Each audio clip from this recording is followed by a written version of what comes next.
الحمد لله نحمده ونستعينه ونستغفره ونؤمن به ونتوكل عليه ونعوذ بالله من شرور أنفسنا ومن سيئات أعمالنا من يهده الله فلا مضل له ومن يضلله فلا هادي له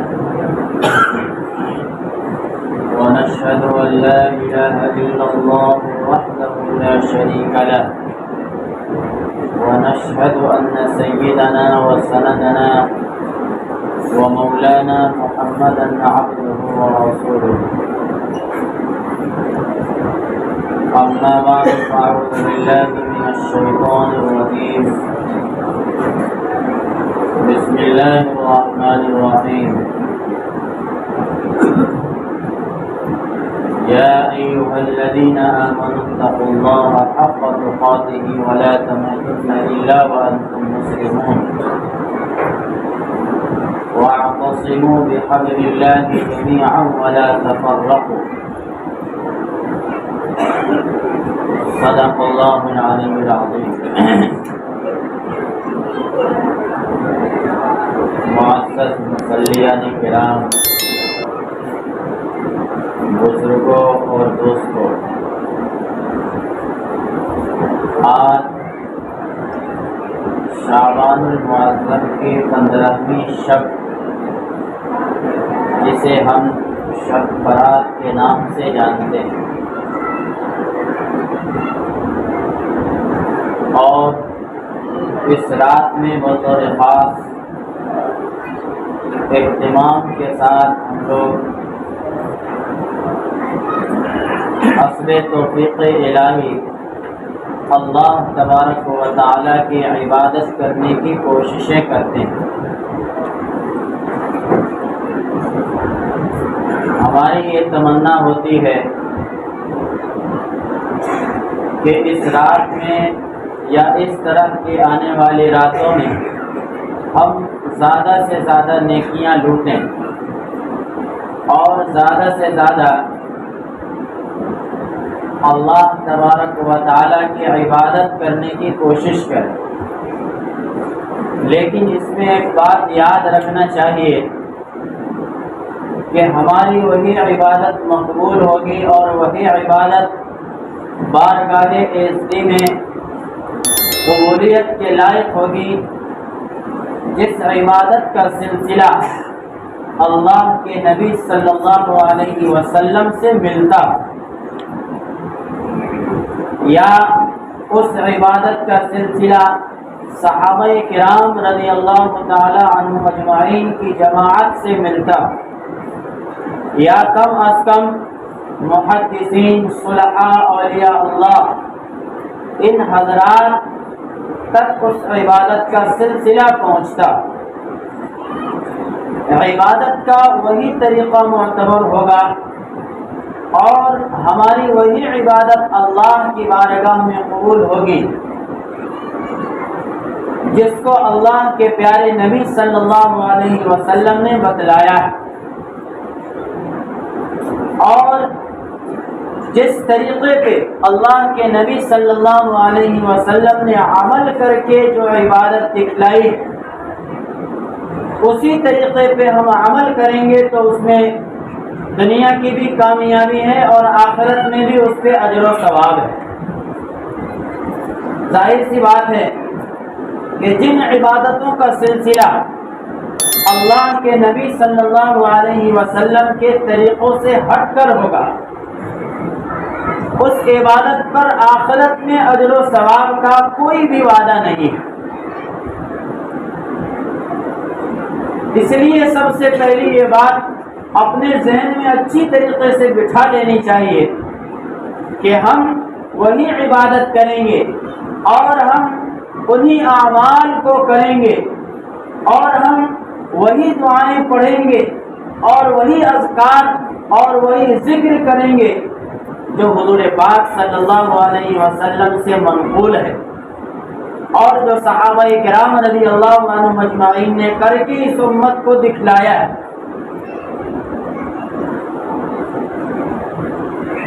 آج کی جو رات ہے ظاہر ہے کہ اس رات کی کچھ نہ کچھ فضیلت ضرور ہے۔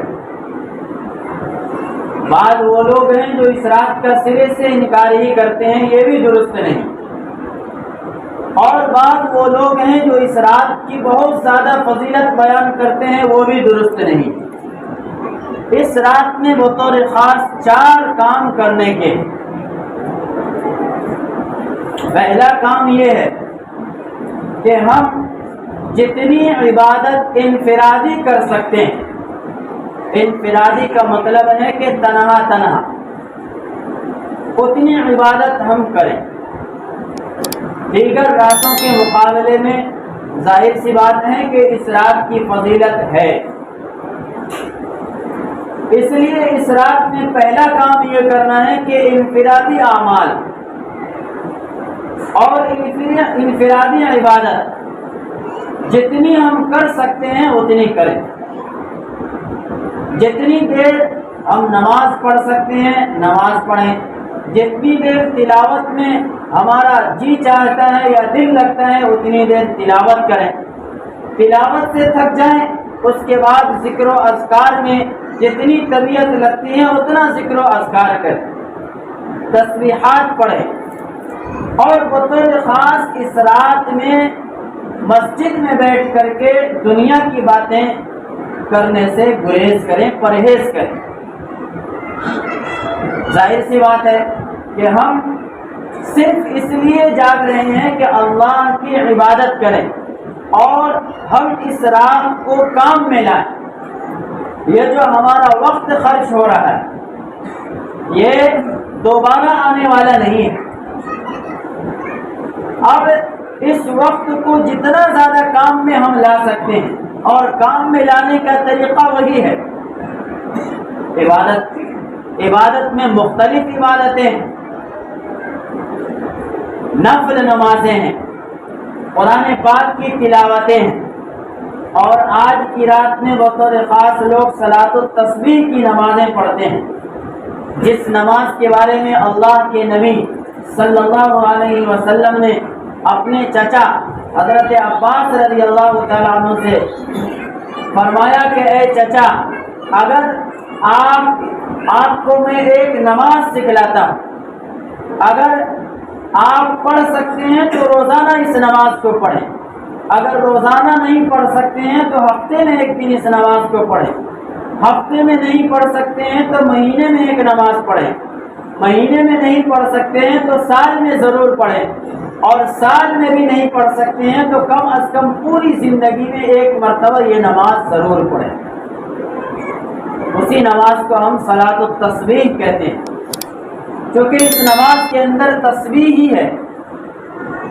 4 رکعت میں 300 مرتبہ تسبیح پوری ہو جاتی ہے، ایک رکعت میں 75 مرتبہ 75، اور 4 رکعت ملا کر کے 300 مرتبہ تسبیح پوری ہوتی ہے۔ اس لیے اس نماز کا نام ہی رکھ دیا صلاۃ التسبیح، یعنی تسبیح کی نماز۔ اس نماز کے اوپر ملتا کیا ہے؟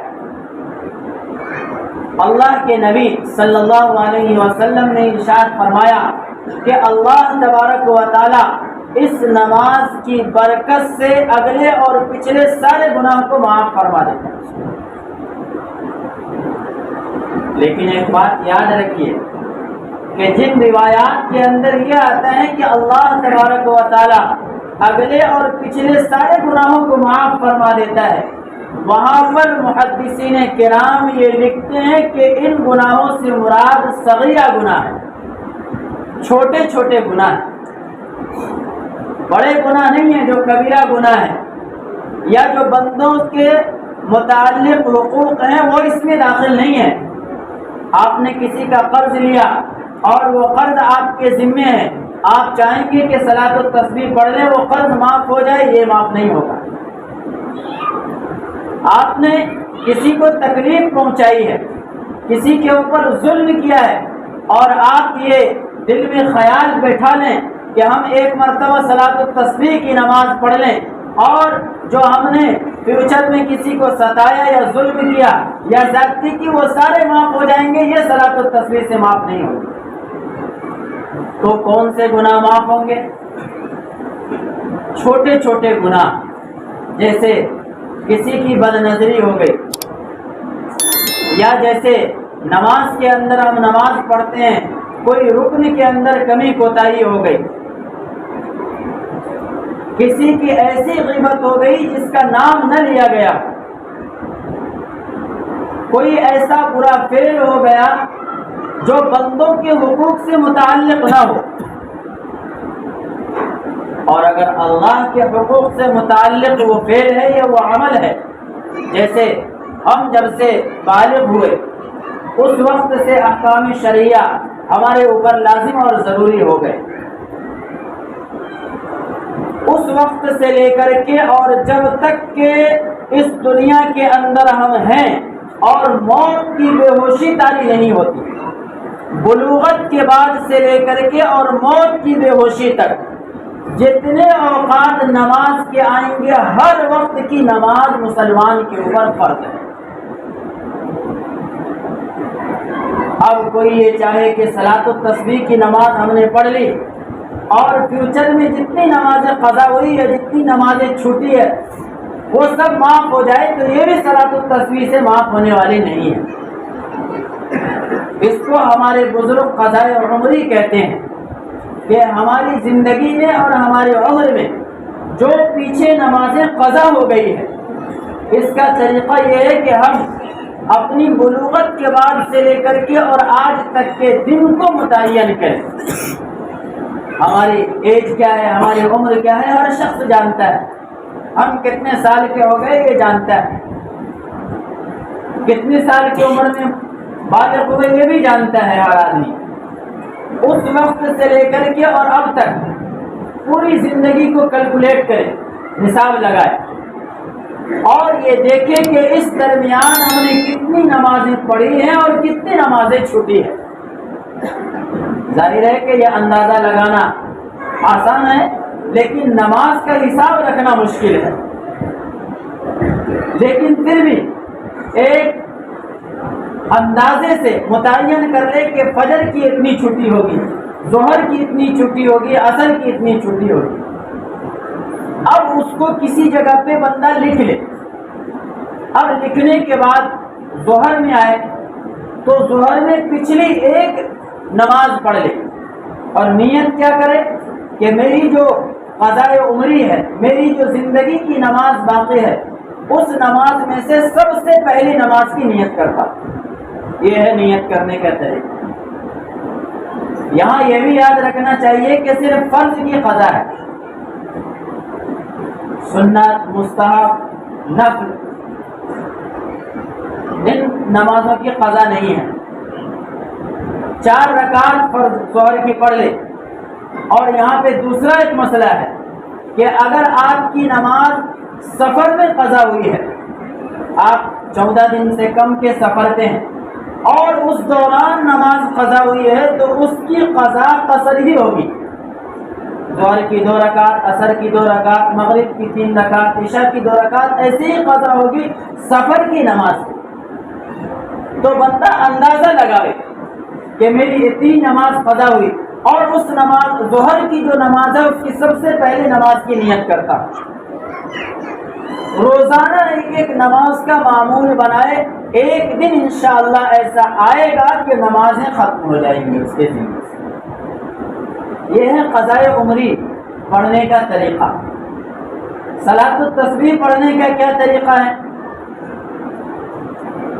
صلاۃ التسبیح پڑھنے کا طریقہ یہ ہے کہ اس نماز کو پڑھنے کے لیے سب سے پہلے آپ ضروریات سے فارغ ہو جائیں۔ آدھے گھنٹے کی نماز ہے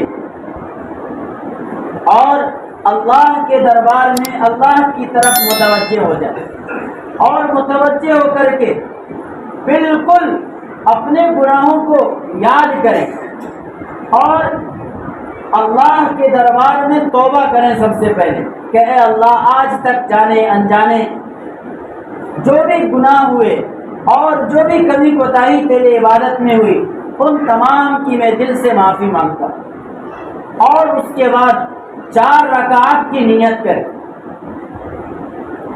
اور اس کے بعد جو طریقہ ہے کہ نیت کرنے کے بعد سب سے پہلے اللہ اکبر کہے گا، ثنا پڑھے گا، ثنا پڑھنے کے بعد 15 مرتبہ تسبیح ہے، پھر شروع میں 15 دفعہ ہے، اس کے بعد ہر رکن میں 10 دفعہ ہے، تو اس طریقے سے ایک رکعت میں 75 مرتبہ ہو گئی، پھر دوسری رکعت، پھر تیسری رکعت، پھر چوتھی رکعت، اسی طریقے سے 4 رکعت پوری کرنی۔ تفصیلات جن کو جاننا ہو انفرادی ملاقات کر کے جان لیں، ورنہ آپ میں سے اکثر حضرات ہیں ماشاءاللہ جو اس نماز کی پابندی کرتے ہیں اور جانتے بھی ہیں اس کے طریقے۔ پہلا کام اس رات کا یہی ہے کہ انفرادی عبادت کرنی ہے، اور انفرادی عبادت میں آدمی کوشش یہ کرے کہ صلاۃ التسبیح کے علاوہ جو قضائے عمری ہے اس کی ادائیگی کرے۔ دوسرا کام اس رات میں یہ ہے کہ اپنے مرحومین کے لیے دعائے مغفرت کرنا۔ ہمارے ماں باپ کے کتنے احسانات ہیں ہمارے اوپر، ہمارے دادا ہیں، ہمارے نانا ہے، ہمارے خاندان کے کتنے لوگ ہیں جو اس دنیا سے جا چکے ہیں، اور درجہ بدرجہ ہر ایک کا ہمارے اوپر کچھ نہ کچھ حق ہے۔ نماز پڑھے، تسبیح پڑھے، کلمہ پڑھے، تلاوت کرے، اور ان کا ثواب ان کے روحوں کو پہنچائے۔ ثواب پہنچانے کا کوئی الگ طریقہ مخصوص نہیں ہے۔ آپ قرآن کی تلاوت پڑھیں کر لیں، اور قرآن کی تلاوت کرنے کے بعد ہاتھ اٹھا کر کے دعا مانگنا بھی ضروری نہیں ہے، بلکہ سیدھا دل میں یہ نیت کر لیں کہ اے اللہ جو میں نے تلاوت کی ہے اس کا ثواب اگر پوری امت مسلمہ کے لیے آپ نیت کریں گے تو اللہ تبارک و تعالیٰ پوری امت کو پہنچا دیں گے۔ یہ ہمارے ذہن کے اعتبار سے ہے کہ ہم ایک ہی آدمی کو ثواب پہنچانا چاہیں۔ اللہ کے خزانے میں کمی نہیں ہے۔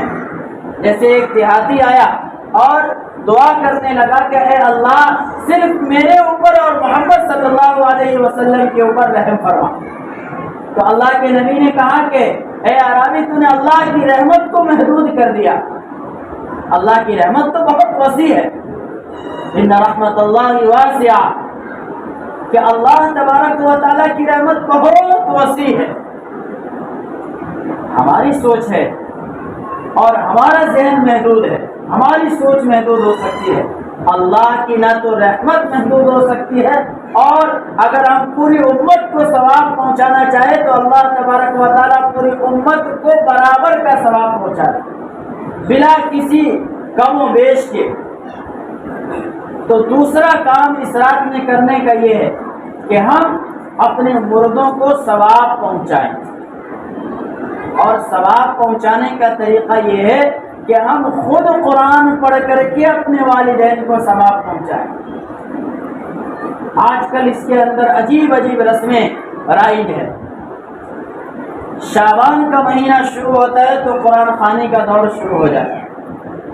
میں آپ کو یہ بھی بتاتا چلوں، شروع میں نے کہا کہ جو عبادت کا طریقہ اللہ کے نبی کے زمانے سے چلا آ رہا ہے وہی طریقہ مقبول ہوگا، اور وہی طریقہ اللہ کے یہاں قابل قبول ہوگا۔ جس کا سلسلہ اللہ کے نبی کے زمانے سے، صحابہ کے زمانے سے، تابعین کے زمانے سے کٹ جائے گا وہ اللہ کے یہاں مقبول نہیں کہلائے گا۔ ہم قرآن خوانی کو دیکھیں تو اس کا ثبوت اللہ کے نبی کے زمانے میں نہیں ملتا۔ اللہ کے نبی کے زمانے میں ظاہر سی بات ہے کہ صحابہ کرام میں سے ہر ایک صحابی کو قرآن پڑھنا آتا تھا، اور ہر ایک صحابی نے اپنی اولاد کو قرآن کی تعلیم دی تھی، تاکہ ہم جب اس دنیا سے چلے جائیں تو ہماری اولاد قرآن پڑھ کر کے ہمارے لیے ثواب پہنچائیں۔ اس لیے حضور کے زمانے میں تو قرآن خوانی کا ثبوت نہیں، صحابہ کرام کے زمانے میں بھی نہیں، محدثین کے زمانے میں جو امام بخاری آئے ہیں، حضور پاک صلی اللہ علیہ وسلم اور امام بخاری کے درمیان 300 سال کا تقریباً فاصلہ ہے، اس زمانے میں بھی قرآن خوانی کا کوئی ثبوت نہیں۔ اب ہم اس زمانے میں قرآن خوانی اس طور پر کرواتے ہیں کہ چند لوگوں کو بلا کر کے بلکہ بات ذرا تلخ ہے لیکن حقیقت یہی ہے کہ کرائے پہ چند لوگوں کو لا کر کے اور قرآن پڑھوا کر کے اپنے مرحومین کو ان کے لیے ایصال ثواب، اپنے مرحومین کے لیے ان کے ذریعے ایصال ثواب کرواتے۔ میرے بھائی، یہ شریعت کا مزاج نہیں ہے، اس پہ آپ کو ثواب نہیں ملے گا۔ آپ دنیا کے کسی بھی دارالافتاء کا فتویٰ اٹھا کر کے دیکھ لیجیے، دنیا کے کسی معتبر عالم دین سے پوچھ لیجیے، دنیا کے کسی فقیہ سے پوچھ لیجیے، آپ کو اس کے اوپر ثواب ملے گا یا نہیں؟ ظاہر سی بات ہے نہیں۔ پھر طریقہ کیا ہے؟ باپ کے اوپر ذمہ داری ڈالی گئی کہ اپنی اولاد کو پڑھاؤ تاکہ جب تم اس دنیا سے جاؤ تو تمہارے لیے کچھ پڑھ کر کے تمہاری اولاد ثواب کا ہدیہ بھیجے۔ اولاد والدین کے اوپر ذمہ داری اس لیے رکھی گئی ہے، اور اس رات کا خاصہ ہے کہ اپنے مرحومین کے لیے ایصال ثواب کرنا۔ اور پھر قرآن خوانی شعبانہ میں کیوں؟ مردوں کو، ہمارے جو مرحومین اس دنیا سے جا چکے ہیں، ظاہر سی بات ہے کہ ان کو سال میں ایک ہی مرتبہ ثواب کی ضرورت تو ہے نہیں، پورے سال ضرورت ہے ثواب کی، تو ہم صرف شعبان میں ہی قرآن خوانی کیوں کرواتے؟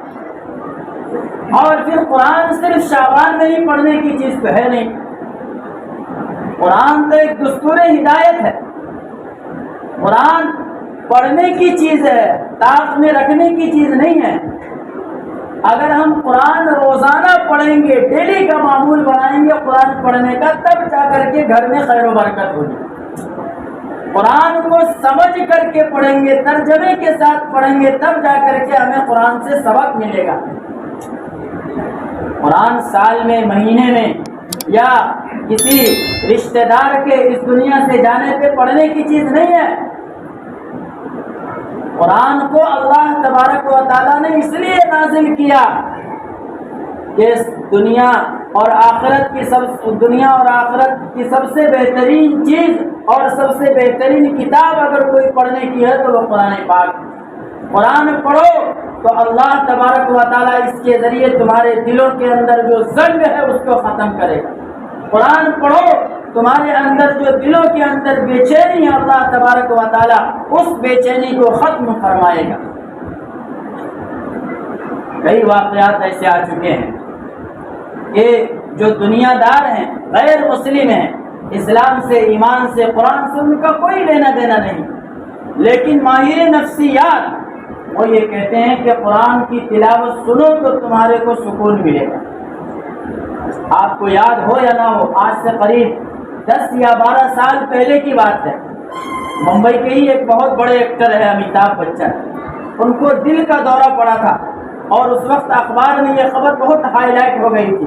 ہم لوگ اس زمانے میں حفظ کرتے تھے بھیونڈی میں، تو ڈاکٹر امریکہ کے ایک ماہر نفسیات نے اس سے کہا تھا کہ تم سورہ فاتحہ پڑھو اور قرآن کی تلاوت کرو تو یہ جو دل کی بے چینی ہے یہ ختم ہو جائے۔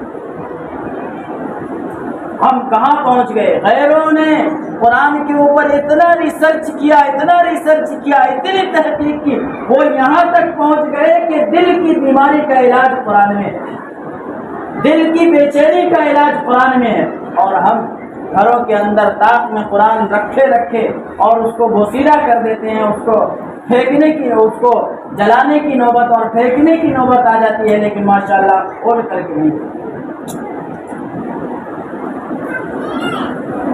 تو دوسرا کام اس رات کا یہ ہے، ہر آدمی کو چاہیے کہ قرآن پڑھے اور اپنے مرحومین کے لیے ایصال ثواب کرے، قرآن پڑھ کر کے اس کا ثواب اپنے مرحومین کو پہنچائے، خود پڑھے۔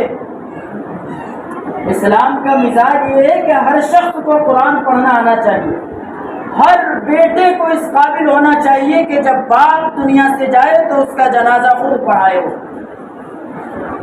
ہر بیٹی کو اس قابل ہونا چاہیے، ہر بیٹا کو اس قابل ہونا چاہیے، بلکہ گھر کے ہر فرد کو اس قابل ہونا چاہیے کہ گھر کے اندر اگر کسی کا انتقال ہو جائے تو گھر کے ہی افراد بیٹھ کر کے قرآن پاک پڑھے اور ان کے لیے ایصال ثواب کرے۔ اسلام کے اندر یہ کوئی فیشن نہیں ہے اور یہ کوئی فیشن نہیں ہے کہ آپ کے گھر میں کسی کا انتقال ہو جائے تو بڑے حضرت کو جنازہ پڑھانے کے لیے بلائیے، مدرسے کے بچوں کو قرآن پڑھنے کے لیے بلائیے، محلے کے حافظ جی کو قرآن پڑھنے کے لیے بلائیے۔ اسلام کا یہ مزاج نہیں ہے۔ ہر مسلمان کو اس قابل ہونا چاہیے، اور یہ ہوگا کب؟ جب ہمارے دلوں کے اندر اسلام کی اہمیت ہوگی، اسلام کی عظمت ہوگی اور دین کی اہمیت ہوگی، دین کی عظمت ہوگی۔ ہم نے تو اسلام کو ایک رسم سمجھ لیا، بوجھ سمجھ لیا، اور نعوذ باللہ ہمارے دلوں کے اندر یہ بات بھی آتی ہے جو ایمان کے ختم ہونے کا سبب ہے، ایمان کے چلے جانے کا سبب ہے کہ نعوذ باللہ اسلام سے بہتر دنیا کے اندر دیگر مذاہب۔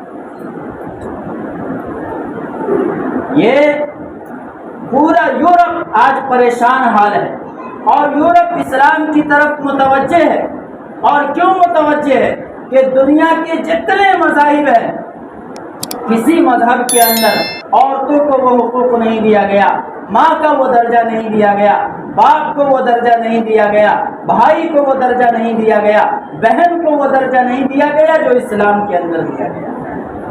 اس لیے آج دنیا کی سب سے بڑی کمیونٹی، دنیا کی سب سے بڑی آبادی والی اور دنیا کے اندر سب سے زیادہ ماننے والے لوگ جس مذہب کو ہے وہ عیسائی مذہب کہلاتی، وہ عیسائی مذہب کے لوگ ہیں۔ لیکن آج سب سے زیادہ اسلام کے اندر اگر داخل ہو رہے ہیں تو وہی لوگ ہیں، کیوں؟ ان کا ریسرچ ہے اور ان کی تحقیق ہے کہ اسلام ہی امن و سکون کا مذہب ہے۔ تو اسلام کا مزاج اس رات میں یہ ہے، اور دوسرا کام کرنے کا یہ ہے کہ ہم اپنے مردوں کو ثواب پہنچائیں۔ اب ثواب پہنچانے کے لیے ظاہر ہے کہ قبرستان جانے کی ضرورت نہیں، اللہ میاں مسجد سے بھی اتنے ہی قریب ہے جتنے قبرستان سے قریب، اور آپ ثواب اگر مردوں کو پہنچائیں گے تو اتنی ہی جلدی مسجد سے بھی پہنچے گا جتنی جلدی قبرستان جا کر کے پہنچے گا۔ اللہ کے نبی صلی اللہ علیہ وسلم پوری زندگی میں صرف ایک مرتبہ قبرستان گئے، اور وہ بھی حضرت عائشہ رضی اللہ تعالی عنہ کی روایت ہے۔ حضرت عائشہ رضی اللہ تعالی عنہ جو بغل میں سوئی ہوئی ہے، انہیں بھی نہیں بتلایا کہ میں قبرستان جا رہا ہوں۔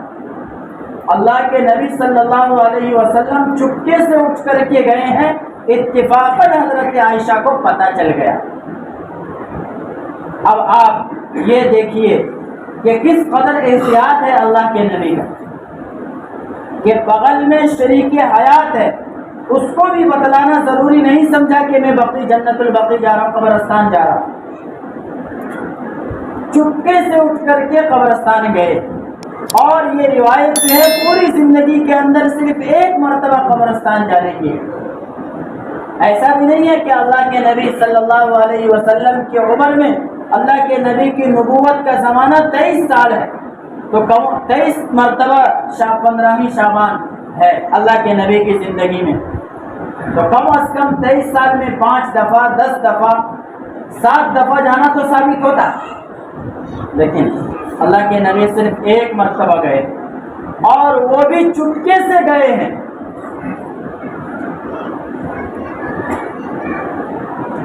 کسی کو بتلا کر کے نہیں گئے۔ اللہ کے نبی کا عمل یہ ہمیں بھی چاہیے کہ اللہ کے نبی کی اتباع میں زندگی میں ایک مرتبہ چلے جائیں تو کافی، اور آپ اس کے اوپر اگر غور کریں تو ظاہر سی بات ہے کہ قبرستان جانے اور آنے میں جو وقت آپ کا خرچ ہوتا ہے، اتنے وقت میں اگر آپ مسجد میں بیٹھ کر کے تلاوت کریں گے، ذکر کریں گے، نماز پڑھیں گے تو زیادہ ثواب ملے گا۔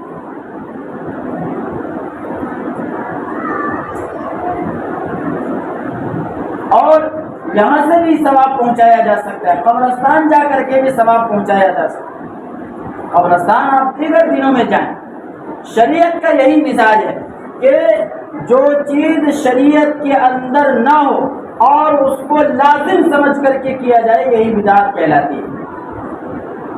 مثال کے طور پر 15 شعبان کا روزہ رکھتے ہیں، یہ عام بات ہے۔ تو کیا 15 شعبان کا روزہ رکھنا ضروری ہے؟ اب اس میں چند باتیں ہیں۔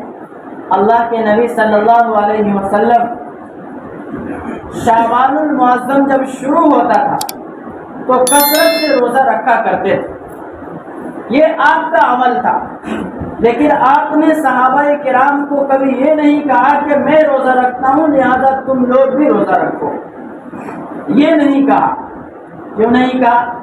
اگر اللہ کے نبی حکم دے دیتے تو آپ اتنے حضرات یہاں بیٹھے ہوئے ہیں، ہر ایک کے لیے شعبان میں کچھ دنوں کا روزہ رکھنا واجب ہو جاتا، اور جو لوگ نہیں رکھ پاتے، جو مزدور بھائی ہیں، جو لوگ کام کرتے ہیں، مشقت بھرا کام کرتے ہیں، ظاہر ہے کہ ان سے رمضان میں بھی روزہ نہیں رکھا جاتا، تو اگر شعبان کے کچھ روزے واجب ہو جاتے اور یہ لوگ نہ رکھ پاتے تو یہ تمام کے تمام گنہگار۔ اور اللہ کے نبی نے روزہ رکھا ہے، یہ نفلی روزہ ہے، اور اللہ کے نبی نے حکم نہیں دیا، تو یہ شریعت کے اندر وسعت ہو گئی، گنجائش ہو گئی۔ اب جس کا دل چاہے شعبان میں کثرت سے روزہ رکھے، اور جس کا دل نہ چاہے شعبان میں روزہ نہ رکھے۔ رکھنے والے یہ نہیں کہہ سکتے کہ میں نہ رکھنے والوں سے زیادہ افضل ہوں، اور نہ رکھنے والے یہ نہیں کہہ سکتے جو لوگ روزہ رکھ رہے ہیں وہ غلط کر رہے ہیں۔ دونوں اپنی جگہ ہیں، یہ ہے شریعت کا مزاج۔ پھر 15 شعبان کا کیا روزہ رکھنا ضروری ہے؟ تو ایک روایت یہ ہے کہ اللہ کے نبی اس مہینے کے اندر کثرت سے روزہ رکھا کرتے تھے، اور ایک روایت کے اندر آتا ہے کہ 15ویں شعبان کا روزہ رکھو، اور روایت اس درجے کی ہے کہ یہ روزہ رکھنا مستحب ہے، فرض نہیں ہے، واجب نہیں ہے، سنت مؤکدہ نہیں ہے، اور مطلقاً سنت بھی نہیں ہے، اس سے نیچے کی چیز ہے مستحب، جس کو آپ نفل روزہ کہہ سکتے ہیں۔ اس کا مطلب یہ ہے کہ جو لوگ رکھ لیں گے ان کو ثواب ملے گا، جو لوگ نہیں رکھیں گے ان کو گناہ بھی نہیں ملے گا۔ اب اگر کوئی شخص یہ سمجھتا ہے کہ 15 شعبان کا روزہ رکھنا بالکل ضروری ہے،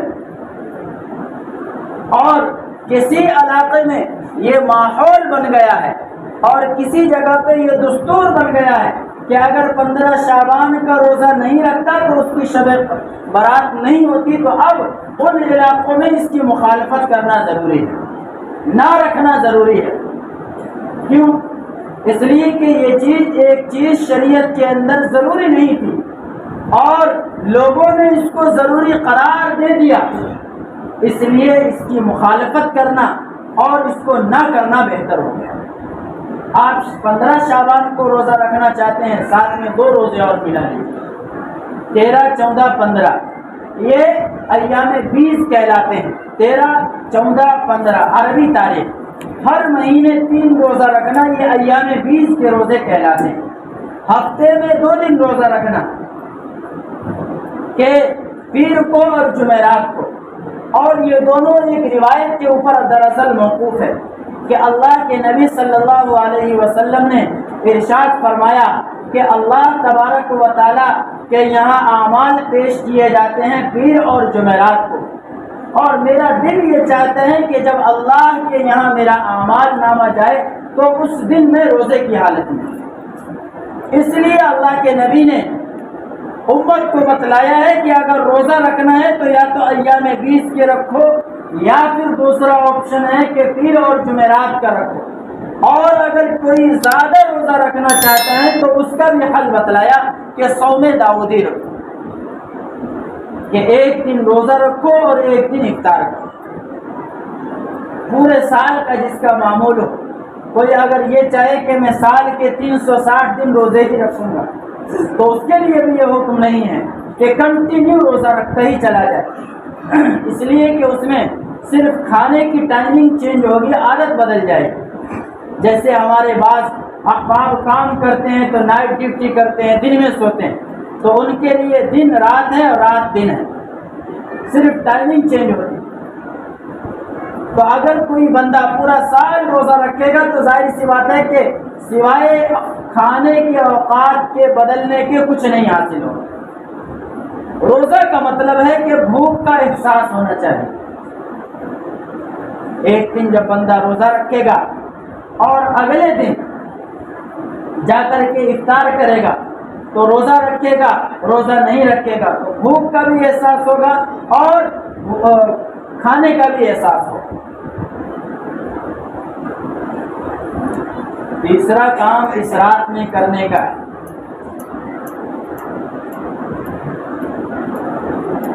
لایانی چیزوں سے بچنا۔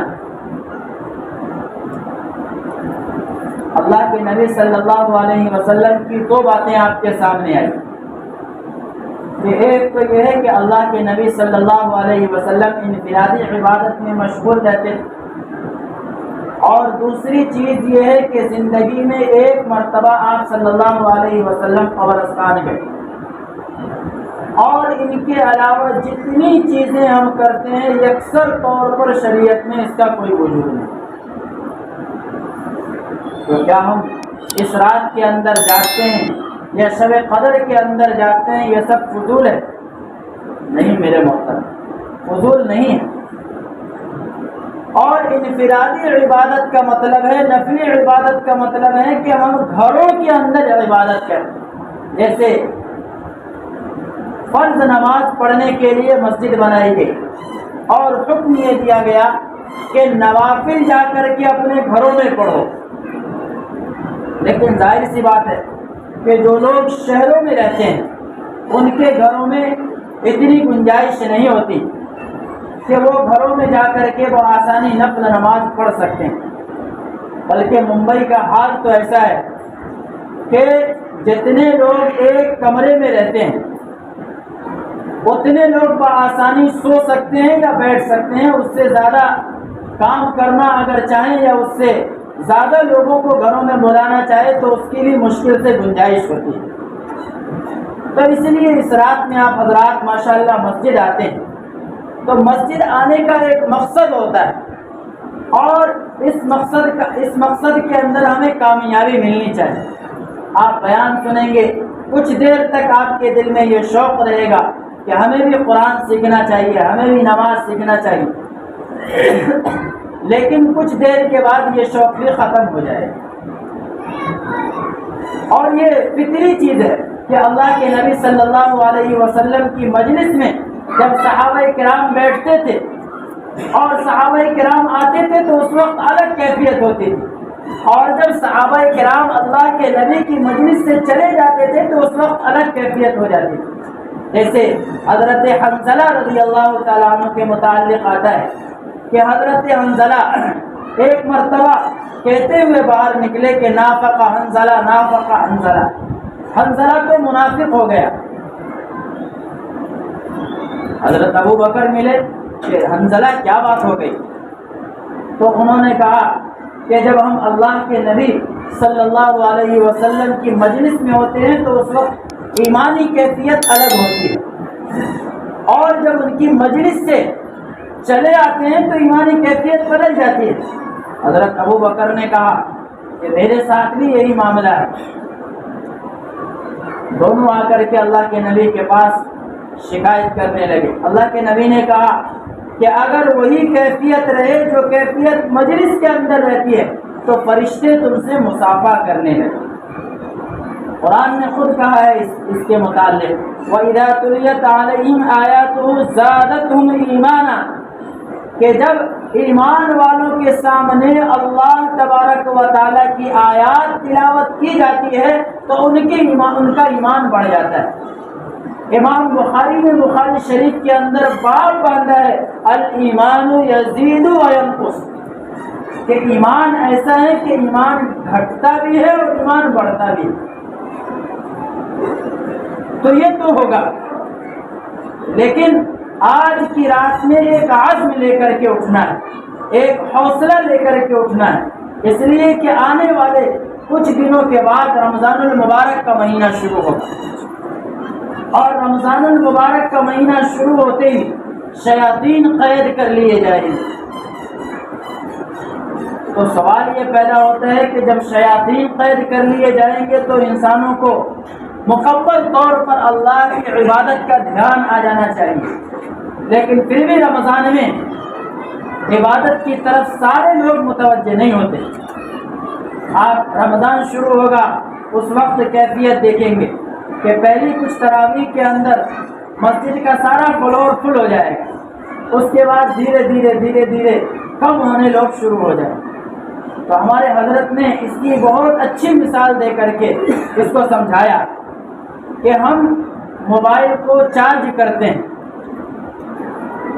موبائل کو فل چارج کرنے کے بعد اس کی بیٹری ایک دم سے ختم نہیں ہو جاتی، دھیرے دھیرے ختم ہوتی ہے۔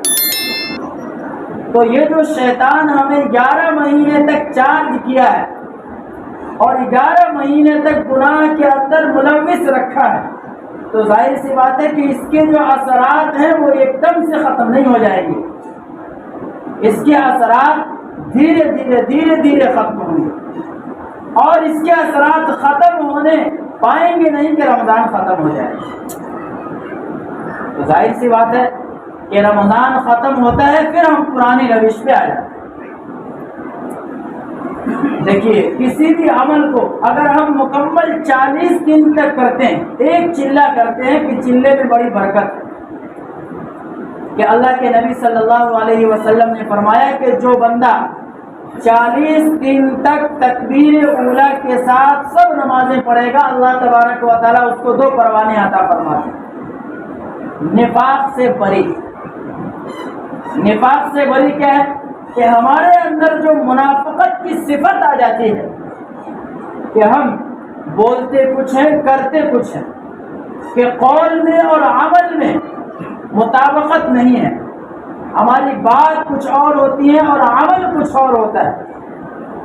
اور منافق کی پہلی صفت یہی بتلائی گئی، اذا حدث کذب، کہ جب بات کرے تو جھوٹ بولے، جب اس کے پاس امانت رکھی جائے تو اس کے امانت میں خیانت کرے، جب وعدہ کرے تو وعدہ خلافی کرے۔ اور یہ ساری صفت ماشاءاللہ ہمارے اندر موجود ہے۔ اس کو ختم کرنے کا کیا طریقہ بتلایا کہ 40 دن تک 5 نمازیں تکبیر اولیٰ کے ساتھ پڑھنی، تو یہ صفت جا کر کے کسی نہ کسی درجے میں ختم ہوگی، ختم تو نہیں ہوگی، کسی نہ کسی درجے میں کم ہوگی، لیکن شرط یہ ہے کہ 40 دن تک ہم تکبیر اولیٰ کے ساتھ نماز پڑھیں۔ تو جب 40 دن تک اس کے اوپر ثابت قدم رہ جائیں گے تو 1 درجہ ملے گا، پھر اگلا چلہ پورا کریں گے تو دوسرا درجہ ملے گا۔ اسی سے ایک اور بات یاد آئی کہ اللہ تبارک و تعالیٰ نے قرآن میں ایک بہت بڑا وظیفہ بتلایا ہے، اس کے اندر روزی کے مسئلے کا حل ہے کہ آج ہر آدمی روزی کو لے کر کے پریشان حال ہے، اور بزرگوں نے کہا ہے کہ یہ ایسا وظیفہ ہے کہ پیران پیر شیخ عبد القادر جیلانی، حضرت علی، حضرت ابوبکر صدیق، حضرت عمر، کسی سے بھی پوچھا جاتا اور سب مل کر کے یہ وظیفہ دیتے تو وہ یہی وظیفہ ہے۔ کیا ہے وہ؟ فَقُلْتُ اسْتَغْفِرُوا رَبَّكُمْ إِنَّهُ كَانَ غَفَّارًا۔ حضرت نوح علیہ السلام نے اپنی قوم سے بھی کہا کہ اے میری قوم، تم اللہ کے سامنے استغفار کرو، اللہ کے سامنے اپنے گناہوں کی مغفرت چاہو۔ بزرگوں نے اس کا تجربہ لکھا ہے کہ جو بندہ 40 دن میں 1.25 لاکھ مرتبہ استغفار کرے گا اس کے روزی کا مسئلہ حل ہے، لیکن یقین ہونا چاہیے، اللہ کو آزمانا ہمارے دلوں میں نہیں ہونا چاہیے کہ ہم 40 دن کیے، اب اس کے اوپر اللہ کے اوپر لازم ہے کہ ہمیں کروڑ پتی بنا ہی دے، اگر نہیں بنائیں گے تو اللہ ہی کو برا بھلا کہنا شروع کریں۔ اس کے اوپر ایک لطیفہ سناتا ہوں، آپ لوگ بھی تھوڑے سے سست نظر آ رہے ہیں، اس لیے ایک لطیفہ سنیے تاکہ تر و تازہ ہو جائے۔ ایک دیہاتی کسی علاقے میں رہتا تھا، یقین کی بات آئی ہے، اسی کے اوپر ایک لطیفہ ہے۔ تو وہ جو بکریاں چرانے کے لیے جاتا تھا، اور بکریاں چرانے کے لیے جو جاتا تھا تو وہ ندی پار کر کے جاتا تھا۔ اب ندی پار کرنے کے لیے ظاہر سی بات ہے کہ بوٹ کا سہارا، کشتی کا سہارا چاہیے۔ روزانہ ندی پار کرنے کے لیے ناؤ کا انتظار کرنا پڑتا تھا اسے۔ ایک دن اس دیہاتی کے دل میں یہ بات آئی کہ چلو اپنے گاؤں کے مولوی صاحب کے پاس چلتے ہیں اور مولوی صاحب سے پوچھیں گے کہ کوئی ایسا عمل یا کوئی ایسی بات بتلا دیجئے کہ ناؤ کے بغیر ہی اپنی بکریوں کو ہم پار کریں۔ اب گاؤں کے بیچارے سیدھے سادے مولوی صاحب حافظ جی، ان کے پاس یہ دیہاتی بیچارہ پہنچا اور کہنے لگا کہ حافظ جی، روزانہ ناؤ کے ذریعے سے بکریوں کو پار کرنے میں بڑی پریشانی ہوتی ہے۔ مولانا روم رحمۃ اللہ علیہ نے یہ واقعہ لکھا ہے، بہت بڑے بزرگ ہیں۔ تو وہ سیدھے سادے بیچارے گاؤں کے رہنے والے تھے، انہوں نے کہا کہ اجی کیا پوچھنا، بسم اللہ کر کے ندی میں بکری کو ڈال دو، پار ہو جائے۔ اس دیہاتی کو اس کا یقین تھا کہ جو حافظ صاحب نے بتلایا ہے بالکل 100% بات ٹھیک ہے۔ آئے اگلے دن بسم اللہ پڑھ کر کے خود بھی ندی میں چلے گئے اور بکری کو بھی ندی میں ڈال دیا۔ جس طریقے سے سوکھے میں آدمی پار ہوتا ہے، دریا میں بھی اسی طریقے سے پار ہو گئے ماشاءاللہ۔ اتفاق سے ایک دن وہی حافظ صاحب اسی ندی میں پار ہونے کے لیے انتظار میں کھڑے تھے ناؤ۔ اتنے میں وہی دیہاتی آیا جو حافظ صاحب سے پوچھ کر کے آیا تھا۔ حافظ صاحب کھڑے ہیں، وہ دیہاتی ساری بکریوں کو لے کر کے آیا اور ندی میں اعلیٰ حال ہی چلتا پار ہو گیا۔ اب دیہاتی نے جو حافظ صاحب کو دیکھا تو حافظ صاحب حیران میں رہ گیا دیہاتی کہ اجی حافظ صاحب آپ کا بتایا ہوا وظیفہ ہے، اس پہ تو ہم عمل کر رہے ہیں، ہم تو پار ہو گئے، تم کھڑے ہو۔ اب حافظ صاحب حیرت میں پڑ گئے، میں نے تو ان کو ٹالنے کے لیے کہہ دیا تھا کہ بسم اللہ پڑھ کر کے دریا میں بکریوں کو ڈال دو۔ اب یہ بیچارہ حافظ صاحب کو کیا پتا تھا کہ اس کا یقین اتنا مضبوط ہے۔ اب حافظ صاحب ایک پیر ندی میں ڈالے اور بسم اللہ پڑھے، آنکھ بند کرے تو پانی میں ڈوبنے کے لیے ان کا بتایا ہوا ہے، اسی حافظ صاحب کا بتایا ہوا ہے، اور عمل کون کر رہا ہے؟ ایک دیہاتی آدمی۔ یقین کا فرق، دیہاتی کو یقین ہے کہ میں بسم اللہ پڑھ کر کے خود بھی دریا میں چلا جاؤں گا اور بکریوں کو بھی لے کر کے پار ہو جاؤں گا۔ اس درجے کا یقین اللہ کے اوپر اس دیہاتی کو تھا، اور اس حافظ صاحب کو اس درجے کا یقین نہیں تھا، اس لیے اس کا کام بن گیا اور ان کا کام نہیں بنا۔ تو اس یقین کے ساتھ، اور یقین کہتے ہیں دل کے اطمینان کو، کہ جیسے ابھی اس مسجد کے اندر پنکھے چل رہے ہیں، لائٹیں جل رہی ہیں، میں کہہ رہا ہوں آپ سن رہے ہیں، اس کا جتنا یقین ہے اس سے بھی زیادہ اللہ کی ذات سے ہونے کا یقین جب تک کہ نہیں ہوگا اللہ سے کام نہیں ہوگا۔ یقین کی مثال دے کر کے ایک مثال سے مولانا روم رحمۃ اللہ علیہ حکایت روم میں یہ واقعہ لکھتے ہیں کہ ایک دیہاتی کا کام اس لیے بن گیا کہ اللہ کے اوپر اس کا کامل یقین تھا، اور ہم پورا قرآن پڑھ لیتے ہیں، سارے وظیفے کر لیتے ہیں اور نماز پڑھتے چلے جاتے ہیں، اس کے علاوہ بھی اللہ سے شکوہ رہتا ہے، اللہ سے شکایت رہتی ہے، ہمارا کام نہیں بنتا۔ کیوں نہیں بنتا؟ اس لیے نہیں بنتا کہ اللہ کے اوپر اس درجے کا یقین نہیں ہے۔ آج بھی آپ اور ہم اسی لیے یہاں آئے ہیں کہ چلو ایک دن عبادت کر لیں گے، اللہ کے اوپر احسان کر دیں گے تو اللہ کچھ نہ کچھ دے دے گا، کچھ نہ کچھ دے دے گا۔ اس میں بھی مکمل یقین نہیں ہے کہ اللہ تبارک و تعالیٰ دے گا ہی۔ ہم اتنے دنوں سے اللہ کی نافرمانی کر رہے ہیں، اللہ نے آج تک ہمارا کھانا بند نہیں کیا، ہمارے لیے سورج بند نہیں کیا، ہمارے لیے چاند کو نہیں روکا، اور ہمارے لیے نظام کائنات کو نہیں روکا۔ اگر اللہ تبارک و تعالیٰ پکڑنے کے اوپر آ جائے تو قرآن میں اللہ فرماتا ہے کہ جس پانی کو تم پیتے ہو اگر اللہ چاہے تو تمہارے گناہوں کی وجہ سے اس پانی کو میٹھا کے بجائے کھارا کر دے۔ کون ہے جو اللہ سے زبردستی یہ کہے کہ نہیں تو میٹھا پانی کر دے؟ اور بے شمار بزرگ ایسے گزرے ہیں جنہوں نے اللہ تبارک و تعالیٰ سے منوایا ہے، کیونکہ وہ پوری زندگی اللہ کی مان کر کے چلے۔ ایک بزرگ کے بارے میں آتا ہے کہ اس علاقے میں بارش نہیں ہو رہی تھی، لوگوں نے کہا کہ چلو اس بزرگ کے پاس چلتے ہیں، وہ دعا کریں گے تو ضرور بارش ہو جائے گی۔ وہ بزرگ کے پاس جب لوگ پہنچے تو وہ بزرگ یہ کہنے لگے کہ بھائی دیکھو، اللہ تبارک و تعالیٰ سے آج کل میری نہیں بنتی، میں جو کرتا ہوں اللہ تبارک و تعالیٰ اس کا الٹا کر دیتا ہے۔ اگر تم کو دیکھنا ہو تو یہ دیکھو، ابھی میں اپنی چادر دھل کر کے اور سوکھنے کے لیے ڈالوں گا، بارش ہو جائے گی۔ اور ایسا ہی ہوا، انہوں نے اپنی چادر دھو کر کے اور باہر جیسے ہی سوکھنے کے لیے ڈالی، فوراً بارش شروع ہو گئی۔ لوگ آئے تھے کس لیے؟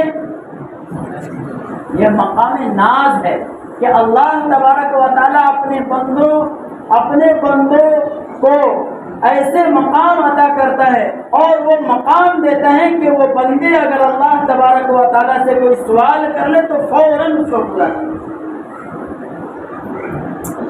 ایسا بننا اللہ کو مطلوب ہے۔ صحابہ کرام ایسے بنے، تب جا کر کے ساری دنیا کی دولت ان کے قدموں میں آ گئی۔ آج ہی 5 منٹ کے مدرسے میں ایک واقعہ آیا حضرت سراقہ بن مالک رضی اللہ تعالیٰ عنہ کا، کہ حضرت سراقہ بن مالک یہ وہی شخص ہے کہ اللہ کے نبی اور حضرت ابو بکر صدیق ہجرت کر کے جب مکہ سے مدینہ جا رہے تھے تو یہ شخص کو، سراقہ بن مالک کو کفار مکہ نے کہا تھا کہ اگر تم ان کو پکڑ کر کے لاؤ گے تو انعام میں 100 اونٹ دیں گے تم کو۔ اسی لالچ میں یہ بھی چلے تھے اللہ کے نبی کو پکڑنے کے لیے۔ حضرت ابو بکر صدیق بار بار پیچھے دیکھتے تھے اور کہتے تھے کہ یا اللہ، یہ اللہ کے نبی، یہ لوگ بس پہنچنے ہی والے ہیں۔ اللہ کے نبی فرماتے تھے بار بار ان اللہ معنا، اطمینان رکھو، اللہ ہمارے ساتھ ہے، وہی ہماری حفاظت کرے گا۔ جیسے ہی سراقہ بن مالک قریب گئے، ان کے گھوڑے کا پاؤں پھنس گیا تو وہ سمجھ گئے کہ یہ کوئی معمولی شخصیت نہیں ہے۔ فوراً اللہ کے نبی سے معافی مانگی اور کہا کہ یا رسول اللہ مجھے معاف کر دیجیے۔ اللہ کے نبی نے معاف کر دیا، معاف کرنا آپ کی فطرت ہے۔ پھر اللہ کے نبی صلی اللہ علیہ وسلم کو چھوڑ کر کے وہ واپس مکہ گیا۔ اس وقت تک مسلمان نہیں ہوئے تھے۔ مکہ جا کر کے ابو جہل کو سارا واقعہ سنایا۔ ابو جہل نے دان و تشنی کی اور لان تان کیا اور کہا کہ تم 100 اونٹ کا انعام گنوا بیٹھے اور تم سے ایک کام تم کو دیا تھا وہ کر کے نہیں لا پائے۔ سراقہ بن مالک کہنے لگے کہ اے ابو جہل، اگر تم میری جگہ پہ ہوتے تو تم بھی یہی کرتے۔ جب مکہ فتح ہوا تو اس وقت اللہ کے نبی صلی اللہ علیہ وسلم نے سراقہ بن مالک کو ایمان لانے کے وقت کہا تھا کہ اے سراقہ، اس وقت تم نے اتنے بڑے انعام کو ٹھکرایا تھا، یاد رکھنا کہ ایک دن اللہ تبارک و تعالیٰ تمہیں قیصر و کسریٰ کے کنگن پہنائیں گے۔ اور وہی ہوا۔ حضرت عمر کے زمانے میں اللہ کے نبی صلی اللہ علیہ وسلم کی پیشن گوئی کے کئی سال کے بعد قیصر و کسریٰ فتح ہوا اور حضرت عمر نے وہاں کے کنگن ان کو پہنائے۔ تو انہوں نے اپنی ایمان کی قوت بڑھائی تھی، اپنا ایمان بنایا تھا۔ اور ہم ایمان کے سب سے نچلے سطح پہ 2 رکعت نماز پڑھتے ہیں اور چاہتے ہیں کہ ٹوٹ کر کے مال و دولت ہمارے قدموں میں آ جائے۔ 2 رکعت نماز پڑھتے ہیں اور نماز بھی صحیح نہیں ہے ہماری۔ اس لیے میرے محترم، ہم ہر چیز سیکھتے ہیں۔ گاڑی چلانی ہو، ڈرائیونگ سیکھے بغیر گاڑی نہیں چلا سکتے۔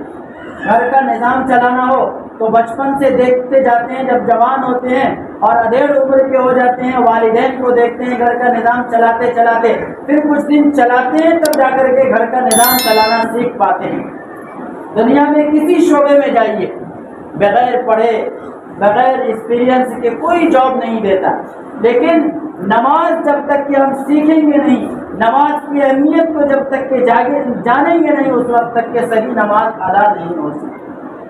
تو اس رات میں تیسرا کام یہ ہے کہ لایانی باتوں سے ہم بچیں۔ اور لایانی کیا ہے؟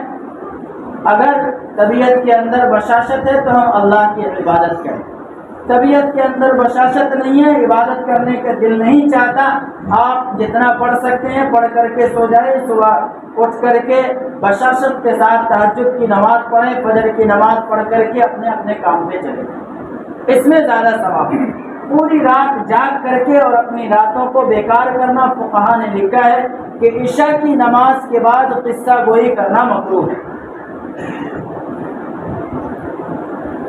ابھی کچھ دن پہلے کا واقعہ کہ بلکہ ہر سال یہی واقعہ دیکھنے کو ملتا ہے کہ ہمارے گھر کے جو نوجوان بچے ہوتے ہیں وہ ان راتوں میں خاص طور پر گاڑیاں لے کر کے سڑکوں پہ نکل جاتے ہیں اور پوری رات اس چوراہے سے اس چوراہے پہ، اس چوراہے سے اس چوراہے پہ، اور ہم غیروں کو کیا پیغام دے رہے ہیں؟ غیروں کو نعوذ باللہ یہ پیغام دے رہے ہیں کہ اس رات میں شریعت اسلام یہ سکھلاتا ہے کہ بائک لے کر کے نکلو اور شہر کے ماحول کو خراب کرو۔ اس سے صرف ہماری بدنامی نہیں ہوتی، اس سے پوری شریعت اسلام داغدار ہوتی ہے۔ شریعت کے اندر اس کی کوئی گنجائش نہیں ہے کہ آپ رات میں نکلیں اور بائک کی آواز کو تیز کر کے دوسروں کی نیند کو حرام کریں، بلکہ شریعت نے تو اس کو منع کیا ہے کہ کسی کو اپنی ذات سے کسی کو تکلیف دینا یہ حرام ہے۔ شہروں کے اندر، گھروں کے اندر بوڑھے ہوتے ہیں، بیمار ہوتے ہیں، بچے ہوتے ہیں، عورتیں ہوتی ہیں، ان کو آرام مطلوب ہوتا ہے، ہم جا کر کے ان کی نیندوں کو خراب کریں۔ اس لیے والدین کے اوپر یہ ذمہ داری بنتی ہے کہ اپنے اپنے گھروں کے نوجوان بچے جو ہیں ان کو پیار سے سمجھائیں اور ان کو بتلائیں کہ شریعت کے اندر یہ سب چیزیں ناجائز اور حرام ہیں، یہ کرنے کا کام نہیں ہے، یہ بچنے کا کام ہے۔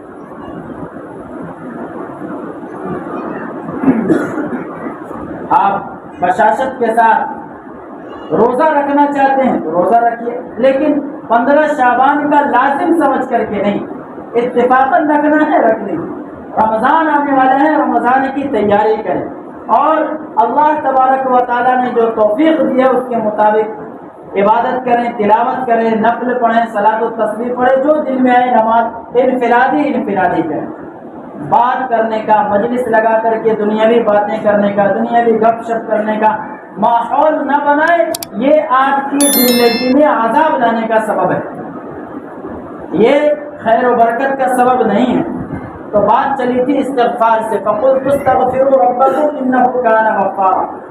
میں نے کہا کہ پیران پیر شیخ عبدالقادر جیلانی رحمۃ اللہ علیہ سے بھی اگر پوچھا جاتا کہ رزق کا بہترین وظیفہ کیا ہے تو وہ بھی یہی کہتے کہ استغفار کرو، اور استغفار کتنے دن کرو، 2 دن کریں اور تیسرے دن نوٹوں کی بارش ہو جائے، ایسا نہیں ہے شریعت کا مزاج۔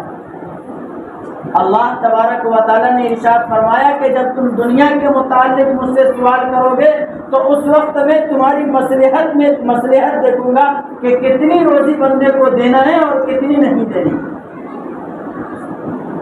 عَسَىٰ أَن تَكْرَهُوا شَيْئًا وَهُوَ خَيْرٌ لَكُمْ وَعَسَىٰ أَن تُحِبُّوا شَيْئًا وَهُوَ شَرٌّ لَكُمْ۔ ایسا ہو سکتا ہے کہ ایک چیز تمہارے لیے فائدہ مند ہو لیکن تم اس کو نقصان سمجھ رہے ہو، اور ایسا ہو سکتا ہے کہ ایک چیز تمہارے لیے نقصان دہ ہو لیکن اس کو تم فائدہ مند سمجھ رہے ہو۔ ہمارے لیے کیا اچھا ہے، کیا برا ہے، کیا سود مند ہے اور کیا مضرت ہے، یہ ہم سے زیادہ بہتر رب العالمین جاننے والا ہے۔ اللہ تبارک و تعالیٰ جس کو چاہتا ہے بے حساب دے دیتا ہے اور جس کو چاہتا ہے فقیر بنا دیتا ہے، اور اللہ جانتا ہے کہ کس کو زیادہ دولت سے، کس کو اگر زیادہ دولت دے دی جائے گی تو اس کی زندگی میں سرکشی بڑھ جائے گی، نافرمانی بڑھ جائے گی۔ اس لیے اللہ نے صاف اعلان کیا عسى ان تكرهوا شيئا وهو خير لكم وعسى ان تحبوا شيئا وهو شر لكم. ہم چاہتے ہیں کہ ساری دنیا کی دولت ہمارے پاس آ جائے، لیکن اللہ کے علم میں ہے کہ وہ دولت ہمارے قابل نہیں ہے، اس لیے اللہ تبارک و تعالیٰ نہیں دیتا. اور ہر آدمی چاہتا ہے اس کو، لیکن کیا اچھا ہے کیا برا ہے یہ رب العالمین نہیں جانتا ہے. اس لیے ہمیشہ اللہ کے نبی صلی اللہ علیہ وسلم نے یہ دعا سکھلائی، ربنا آتنا فی الدنیا حسنہ وفی الآخرۃ حسنہ، کہ دنیا میں بھی حسنہ عطا فرما اور آخرت میں بھی حسنہ عطا فرما.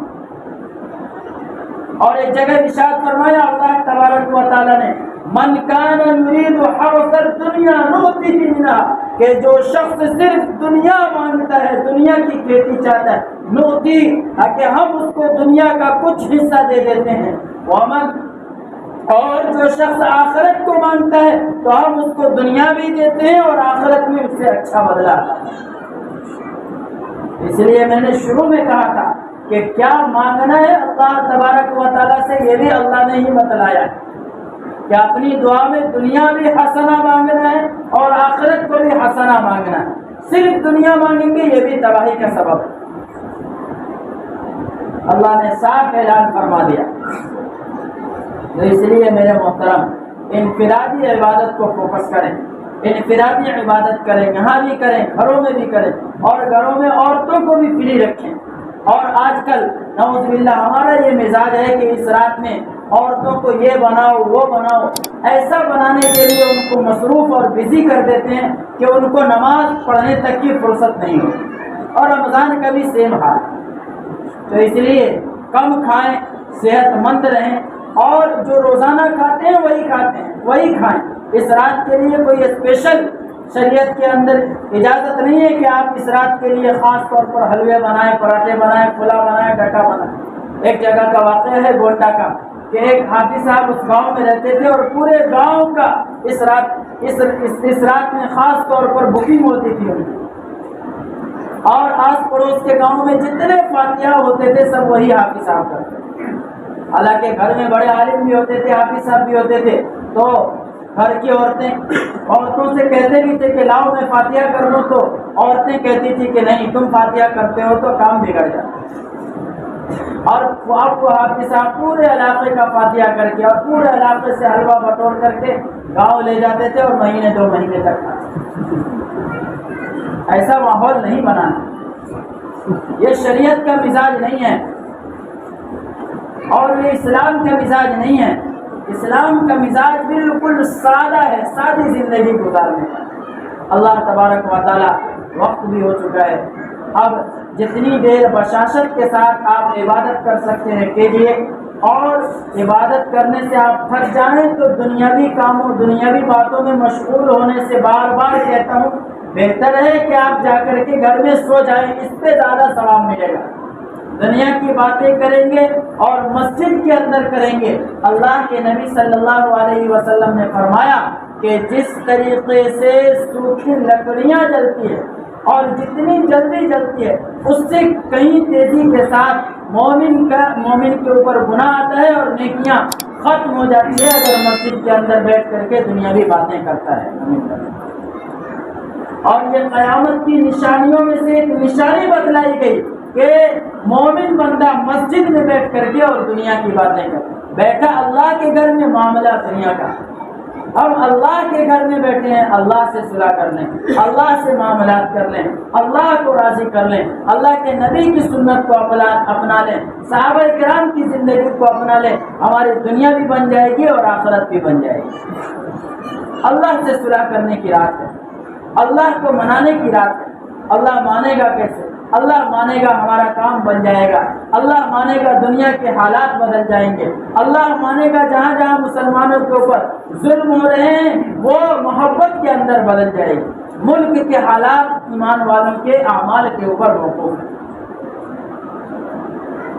اس لیے خرافات سے خود بھی بچیں، اپنے گھر والوں کو بھی بچائیں، اپنی اولاد کو بھی بچائیں. گھروں کے اندر بھی یہ ماحول بنائیں کہ قرآن پڑھنے کا معمول بنے. اچھا، ایک بات حضرت ہمارے استاد محترم یہ فرمایا کرتے تھے اللہ تبارک و تعالیٰ ان کے درجات کو بلند فرمائے کہ آج کل جو ہمارے گھروں کے اندر بے برکتی ہے، نحوست ہے، لڑائی ہے، جھگڑے ہیں اور طرح طرح کے مسائل ہے، اس کی بنیادی وجہ یہ ہے کہ ہمارے گھروں کے اندر تلاوت کا معمول نہیں رہا۔ اور ہر گھر کے اندر تلاوت کا معمول ایسا ہونا چاہیے کہ ایک بندہ بلکہ گھر کے سارے افراد اتنی زور سے تلاوت کرے کہ گھر کے ہر کونے میں اس تلاوت کی آواز پہنچے۔ دوسرا کام یہ کرے کہ گھروں کے اندر گندے کپڑے زیادہ نہ رکھیں، یہ بھی نحوست کا سبب ہے۔ اور تیسرا کام یہ کریں، نوجوان خاص طور پر کہ ناپاک رہنے کی عادت نہ رکھیں، یہ بھی زندگی کے اندر بے برکتی کا سبب ہے۔ یہ تین چیزیں ہیں جو گھروں کے اندر بھی بے برکتی لاتی ہے، زندگی کے اندر بھی بے برکتی لاتی ہے، روزی کے اندر بھی بے برکتی لاتی ہے۔ کہنے کے لیے بہت ساری باتیں کہتے جائیں، رات ختم ہو جائے گی، لیکن باتیں وہی رہے گی گھما پھرا کر کے کہ آپ انفرادی عبادت میں زیادہ سے زیادہ اپنا وقت لگائیں اور انفرادی عبادت کریں۔ اللہ تبارک و تعالیٰ کہنے سننے سے زیادہ عمل کرنے کی توفیق عطا فرمائیں۔